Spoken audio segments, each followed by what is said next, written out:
You're watching Mick and T's Sports Report on CHCO Television. And now, here's two guys that know the words to every song by the Backstreet Boys, Evan and Joe. Welcome to Mick and T's Sports Report here on CHCO-TV. I'm Joe Ticotsky down in New Haven, Connecticut. I'm Evan McFarlane in St. Andrews, New Brunswick, Canada. And this is episode 16. We are moving. Cruising, man. According to the intro by Amelia, we apparently both know the words to every Backstreet Boys song, but that's actually Evan's strong suit since I'm a tad older than him. Hey, what can I say, man? Backstreet's back. And actually, I heard when you walk around St. Andrews in the summer, the tourists mistake you for Nick Carter at times. I get it. It's a tough life to live, man, when you're like this. But you got to do what you got to do. How about our new background here? Nice, clean, snazzy look. That's courtesy of the crew at W4C Graphics down here in Connecticut. And our marketing director has told us numerous times that our audience needs to skew a little bit younger. So on this episode, one of our interview guests is in college and the other is in high school. But for the first segment, you're stuck with us. Let's wrap up the recent Super Bowl. Props to your fellow Canadian The Weeknd for his halftime performance. Yeah, that was pretty entertaining. There was a lot into that, and I kind of read a few things about it, and apparently he dropped like $7 million of his own money to put that show on, and you could tell because there was quite a bit going on there. Yeah, it's always impressive how they put those together. Sure. Why don't you tell us whose prediction ended up being the most accurate? Well, that is the way to put it, the most accurate, because not one person had it right, but the guy who was closest was the one that I messed up in the last show, Mr. John Pearson from down your way. He at least had the Bucks in the final, not winning, but we'll give him the coveted trophy of being the best of the worst. Sounds good to me. We're going over mistakes from last episode. We actually had none. But when we asked our guest, the Olympian curler Mark Nichols, how much a curling stone costs, surprisingly, he didn't know how much. So we asked our friend Siri, who told us a new curling stone goes for over $500. But they last approximately 30 years. Oh, wow. So not a bad bargain. And this was interesting. All the curling stones used in the Olympics come from a 220-acre uninhabited bird sanctuary just off the coast of Scotland. I kid you not. Wow. And let's be honest, I mean, that he's a gold medal winner, that he doesn't really need to know how much they cost, because I can guarantee you he's never had to buy one. Exactly. And I was also looking in 2002, there was actually a movie about curling. It was a rom-com called Men with Brooms. And among the cast was the late Leslie Nielsen, and making a cameo in the film, a legendary Canadian rock group, the Tragically Hip. Mm-hmm. Did you ever see the movie? I have, yeah, it's great. And it featured this classic review I saw online. Curling is the offbeat sport we love to love, but can only pretend to vaguely understand, which I thought sort of encapsulates it in a nutshell. Okay, now we are going to go to Love the Leaf. So let's dig up the background for that. And originally, we were still going to give a shot to me being quizzed on the provinces, but we'll wait a little bit longer on that. Yeah, just the sure signs of a guy who is not sure on himself. Evan, why don't you tell us about a recent holiday up in Canada called Family Day? Yeah, the extra long weekend. Yeah, I mean, it's pretty basic. It's not standardized across the entire country. So I guess here in New Brunswick, it's called Family Day, but it originated about 25 years ago out in Alberta. And it was kind of just like an extra long weekend to have in between some of the other statutory holidays of the year. So it's the third Monday in February. And it's here in New Brunswick especially, it's just used as a day to spend with your family, to take one more extra day, kind of get you through that winter blues. And although it's not celebrated across every province in the country, I mean, you've got you have the PEI who calls it Islander Day, for example, but there is talk of it kind of being unified across the country and becoming a standard practice holiday for the entire country. That being said, federal employees don't get the day off. Ooh, we got to work on that. Yeah. I know in Nova Scotia, it's called Heritage Day. Here in the US, we call it, what the hell kind of a holiday is that? Yeah. Just kidding. Just kidding. That's it'd be nice to have a family day. I'll tell you that much. All right, on to the music spotlight. Evan, what do you have? Yeah, this is a band I've seen a couple times. They've been to a few festivals down here, kind of an alternative country rock band called Elliott Brood out of Toronto. You should check them out. They are deadly. They put on one heck of an entertaining show. All right. Coming up next, we interview a women's hockey player from Canada who attends Yale University in New Haven. You're watching Mick and T's Sports Report on CHCO-TV.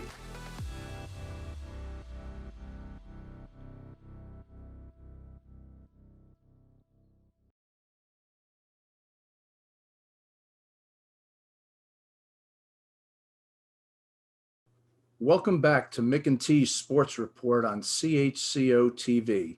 Today's first guest is Becca Vanstone from Mississauga, located just outside Toronto. She's a junior on the Yale University women's hockey team, where she led the Bulldogs her first year with 13 goals, and despite missing 10 games due to injury last season, was still second on the team in scoring. Becca, welcome to the show. Yeah, thank you for having me. I'm excited to be here. Okay, you're home this entire school year instead of in the friendly confines of New Haven, Connecticut and Yale. I know your decision was basically COVID related, but tell us why you chose to withdraw from school this year. Yeah, so when we were making the decision about going back to school, I remember talking with my other friends, the other sophomores at the time. And we were saying, like, what are the benefits? What are the cons of going back? At this point, we didn't know if we were going to have a season, but it was likely that we weren't going to. And then we heard that Yale came out and said that they're not giving the year of eligibility back to its students because they think that sports are for undergraduates. And then so we finally decided, why waste a year, like, not knowing if we're going to have a season, when instead we could just save it and take the year off, get a job, travel together. We all thought we were going to do, but not looking so good right now. So you'll be a junior when you come back in the fall. Yeah, I'll be a junior when I come back in the fall. But if I had gone back, I would have been a senior and never got that extra year back. So it was easy. I want to play hockey as long as I can. So once that was announced, then it was easy for the decision. Yeah, and why rush into the real world if you don't have to, especially now? Exactly. Coming out of high school, what other colleges did you consider attending? So I was actually a really late bloomer. I didn't get my first offer, I don't think, until my junior year of high school, which at the time was super late. I know they implemented new rules now, but at the time it was super late. But I was seriously considering. University of Maine was my second choice, and then RPI and Brown. I went and did all like the visits with those schools, but none of them stuck out the way that Yale stuck out to me. So, okay, Evan. Yeah, I guess with this year being so different, I just kind of wanted to know what your hockey seasons kind of look like, and like what you've been doing maybe, and what the biggest challenges so far not being with your team have been. Yeah, I'd say one of the biggest challenges is the restrictions in Ontario. They're kind of a lot more than what they are in the US. And we haven't, like, the rinks haven't been open since late November, early December. So that's kind of really sucked. But the good thing about being in Canada is it's freezing here. So there's a lot of outdoor rinks, just little ponds and little, man-made, like, little tiny rinks that we can go out onto. But one of the hardest things is I haven't seen my team, my best friends, in an entire year almost. Like, we came home for March break and we didn't end up going back. So that was a really hard adjustment, to go from being with them every single day all the time to not being with them at all. And so with the motivation part of it, you know, we get on Zoom calls with the team every like couple weeks, and it's always good to see their faces. And, you know, they're the reason that we work so hard now, and so that it can pay off later. Is you do it for your teammates, it's not just for yourself. So Awesome. I guess being back in Canada, you get to enjoy some of the things that you don't necessarily get down in the States when you're at Yale. But what's one of the things when you're down there that you miss the most about Canada? Tim Hortons. Wait, what was it? What was that? Tim Hortons. Evan and Hear I, that, Joe? That's one point, Team Tim's. Evan and I have a long-running Tim Hortons Dunkin' Donuts feud.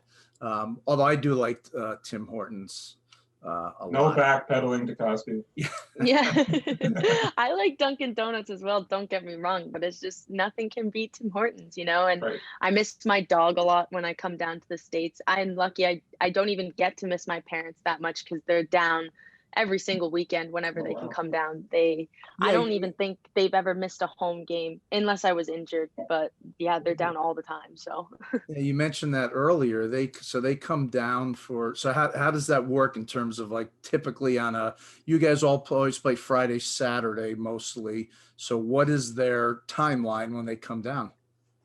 yeah, so we always play Friday, Saturday, and it's almost lucky because the furthest games away is like us. So even when we're traveling, like Cornell, Colgate, it's closer to home. Clarkson, St. Lawrence, like those are only 4 hours from home. So way closer for them that way. But typical day, my mom will leave work early on Friday with my dad, and they'll drive down straight like the 8 hours, watch the game, stay over, watch the game on Saturday, take me out for dinner, and then they leave on Sunday. So, and it's every single weekend. Even if we have the away games, I don't get to see them like a lot or at all, and they still come and watch. They're just huge support systems for me. So That's great. That's You told me earlier that there's a chance you may be playing hockey for China in next winter's Olympics in Beijing. Now, Vanstone doesn't sound like a typically Chinese name to me. So tell us how that may be possible. yeah, for sure. So I have a interesting family history of, you know, what my nationality is. Both my parents were born in Canada. My mom's parents were born in Zimbabwe, and my dad's parents, my grandfather, he was born in Moncton, New Brunswick. And then my grandmother, her parents were doctors in the World War. And so they were over in China at the time that she was born. And so she was born there, and she lived there until she was, I think, 3. And it's really cool because we have all these wooden carvings and stuff at my cottage that have like really cool like carvings of, you know, like rivers and stuff that are like that she brought home with her. But she has a passport and a birth certificate, which gives me eligibility, since she's a direct blood relative, to play on the team. So that's what I got that from. Very cool. Before we go, we're going to hit you with a few rapid fire questions. Nothing tricky, so do the best you can. Evan. Yeah, I'm a big foodie, so this is my first question. What's your favorite restaurant in Toronto? Harbor 60. It's right across from where the ACC is. So whenever we go to Leafs games, we go to Harbor 60 first, and they have a dessert where you can actually roast a marshmallow. Like, they bring out the fire and you roast your marshmallow for your s'mores. And I remember like growing up with that, and that's my favorite Toronto restaurant for sure. I looked it up online. It looks like a nice steakhouse. Oh yeah, instead of bread on the table, they give you bacon. It's awesome. It's the best place ever. It's now my favorite restaurant in Toronto. Yeah, seriously. Oh, what is your favorite class at Yale, or what has your favorite class been so far? Yeah, so when I first went to school, I was an econ major, and I was like, you know, not really enjoying any of my classes that were in econ. And so I finally switched my major, and I ended up taking this class called Sickness and Health in African American History. And it changed my perspective of everything. I guess like we don't learn about that stuff as much in Canada, or at least in my high school, I didn't learn a lot about that stuff. And so it totally changed my views on everything. And it was an amazing course taught by an amazing teacher, and actually made me want to switch to become a human rights lawyer. So that definitely would have been my favorite class, not only because it was interesting, but because it made like an impact in my life. So We'd be remiss if we didn't ask you one last question. Who's your biggest hockey rival in school? definitely be Harvard now more than ever after they beat us in the playoffs in triple overtime last year. So, you know, after that, it's definitely crazier than it was before, but it's always been Harvard. Can't stand them, hate them. Didn't realize it until I got to the school, and now I hate them. Can't stand them. Ah, yeah. And for those of you that have never been here, we dug up some pictures. There's your good old home rink. Beck, do you know what the nickname for it is? Yeah, it's called the Whale. It's Ingles. That's the actual name of it is Ingles, but it's called the Whale because the architecture designed as the spine of a whale, I believe. That's it, the Yale Whale. And there's the inside for you, just to give you a little bit of taste of home away from home. Well, thanks so much for coming on the show. She is Becca Vanstone, forward and number 18 for the Yale women's hockey team, who you just may see at next winter's Olympics in Beijing. Beck, thanks so much for being on the show. We loved having you. No problem. Thank you so much. I had a really great time. After the break, we'll head out to British Columbia for another edition of Small Town Spotlight. You're watching Mick and T's Sports Report on CHCO-TV.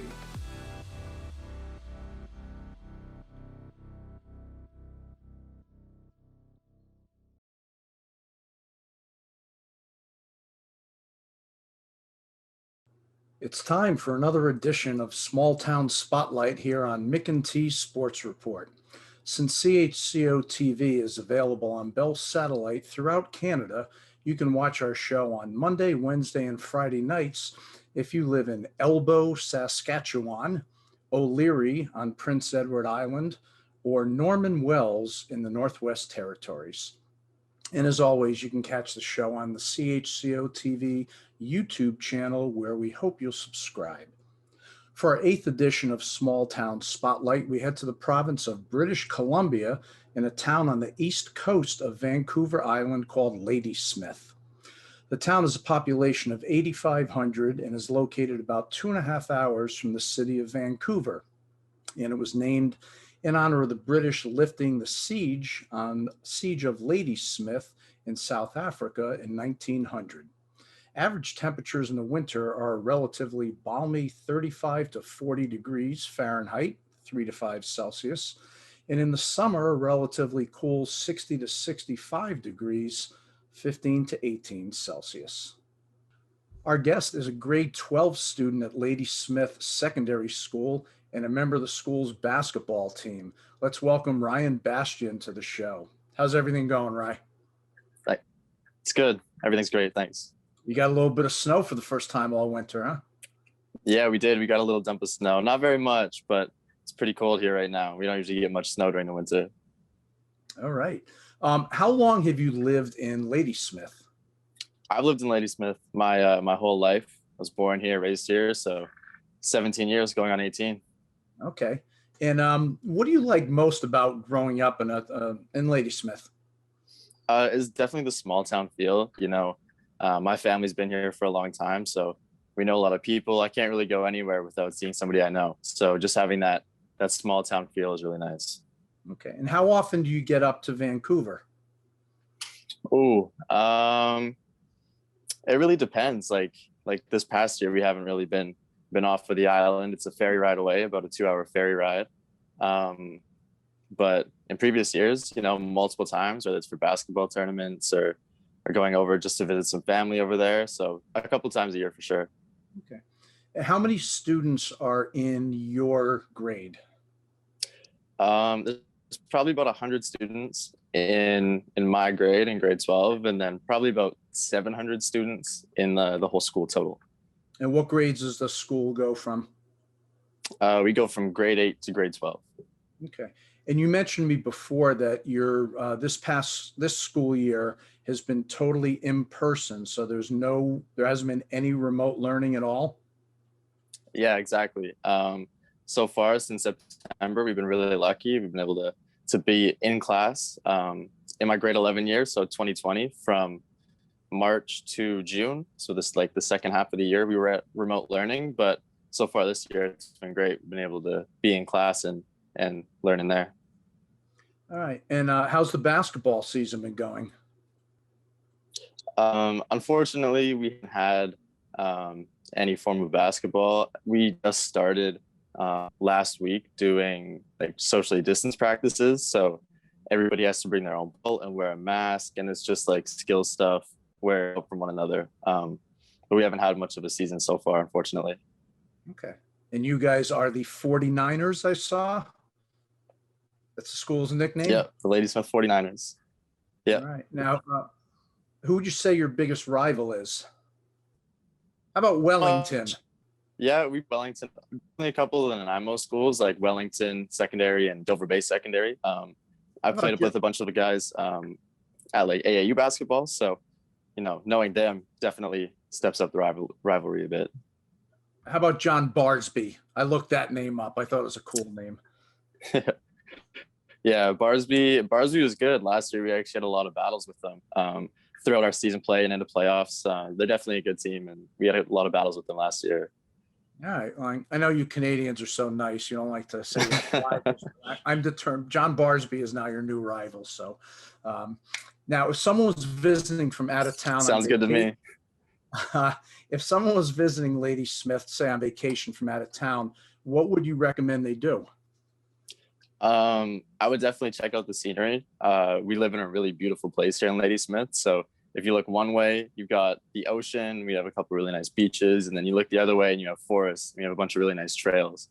So I'd definitely tell them to get outside and look at the scenery. And I'd also tell them to definitely go to the Old Town Bakery. It's a bakery we have downtown. It's definitely a Ladysmith staple. They have the best cinnamon buns there. So definitely those two things. Sounds good. And I looked up a picture of Transfer Beach.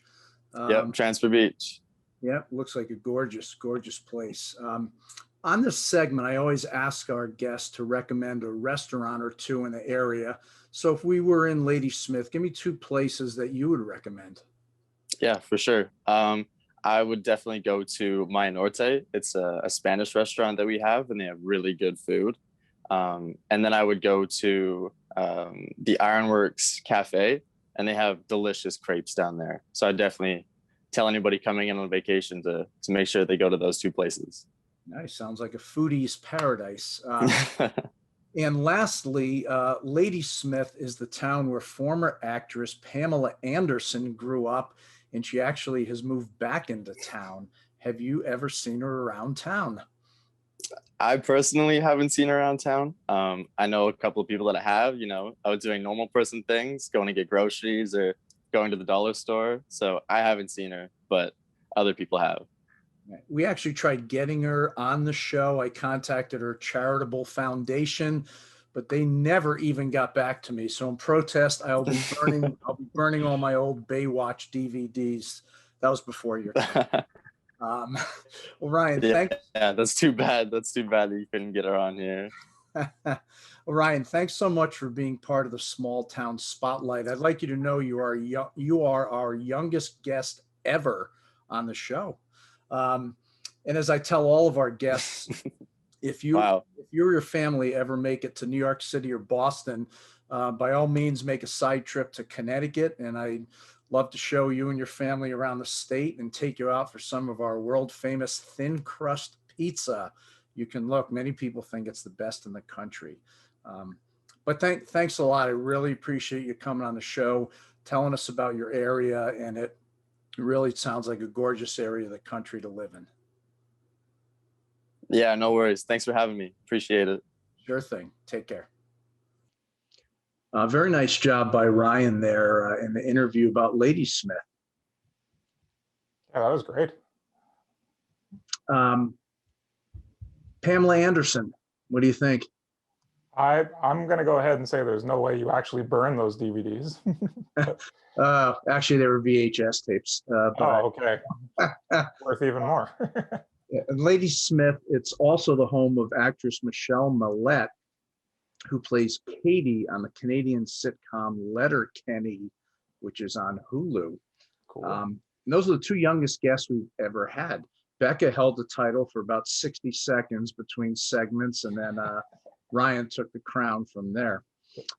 Let's go to shout outs as we end another episode. Who do you have? Yeah, I guess I start thinking the longer this pandemic thing goes with restrictions on who can visit, this is usually the time of year that we start talking about vacations with my cousin from out in Ontario. So I'll give a shout out to his family, John and Marika, Annika, and Noah, who usually come here in the summertime. Hopefully things loosen up a little bit and we see you guys in a couple months. Good. I'm going to go to a local up in St. Andrews, my friend Bonnie Rogers, who owns Serenity by the Sea, the salon and spa on Water Street.